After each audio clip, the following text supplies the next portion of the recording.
What's up, guys? Housing Market Morty here, and today I want to talk about the top 10 worst cities to buy in. We're going to be looking at some data from Black Knight, among other sources, and we're going to be seeing which areas of the country are sort of flimsy to buy in right now. The way we're going to determine this is to look at the top 10 declining metro areas, which have the biggest declines from the peak of 2022. That's what we'll be talking about today in the Morty Report.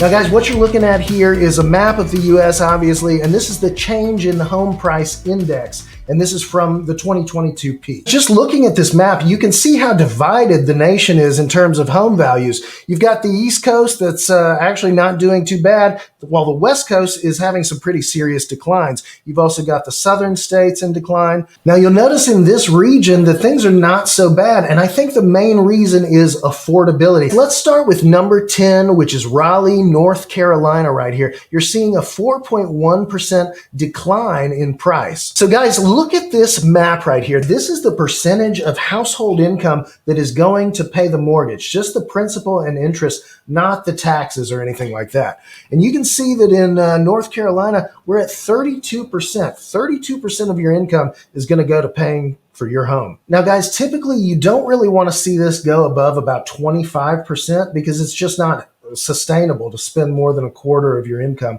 on housing. There's a lot of other things you got to buy. 32% in North Carolina. Now, guys, number 9 is Denver, Colorado. Okay, we're seeing a 4.7% decrease. Now, you can see here in Denver, 39% of your income is going to be spent on housing.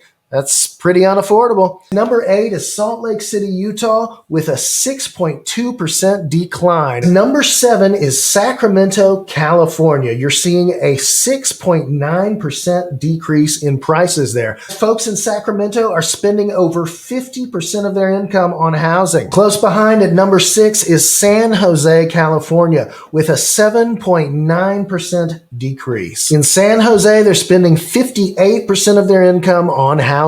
Number 5 is Seattle, Washington at an 8.5% decline. You can see they're spending 44% of their income on housing. That's almost double what is recommended. Now, guys, number 4 is going to be Las Vegas, Nevada, and it's at an 8.7% decline. And that's sitting right at 40%. Pretty brutal. That's why they call it Sin City, because that's just wrong. Number 3 is San Francisco, California, guys, 9.3% down. And there's a lot of California locations here. California for the win in terms of losses. And in San Francisco, you're seeing them pay 56%, you guys, over double what you want to be paying. Again, this may be why we're seeing such a huge decline on the West Coast. And this is just not sustainable, guys. You can't be paying 56% of your income just to live in a shelter. That's crazy. Number 2 is Phoenix, Arizona, where you're seeing a massive 9.6% decline. And in Phoenix, 37% of their income is going to housing. And guys, number 1, this may not surprise you, but Austin, Texas is the number 1 declining city with 13.8%.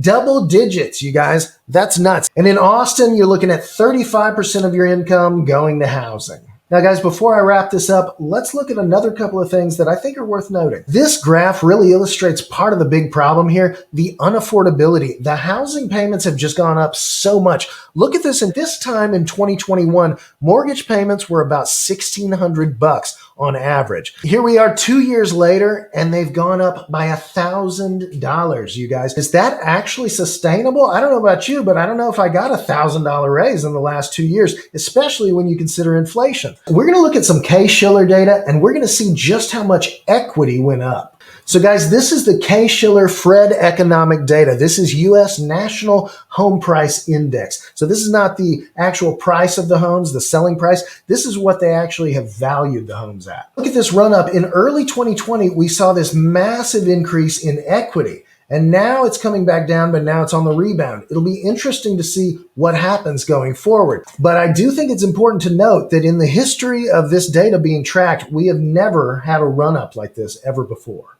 Now, guys, I'm no Warren Buffett. I'm no Nostradamus. I don't know what's going to happen next, but I think these numbers indicate that we should be cautious at this time. There's no reason to rush into buying a home, particularly in those areas. When you're looking for places to move, do not forget about how important affordability is. Okay, you're going to be there for a long time. Is it really sustainable to spend 30, 40, 50% of your income on housing?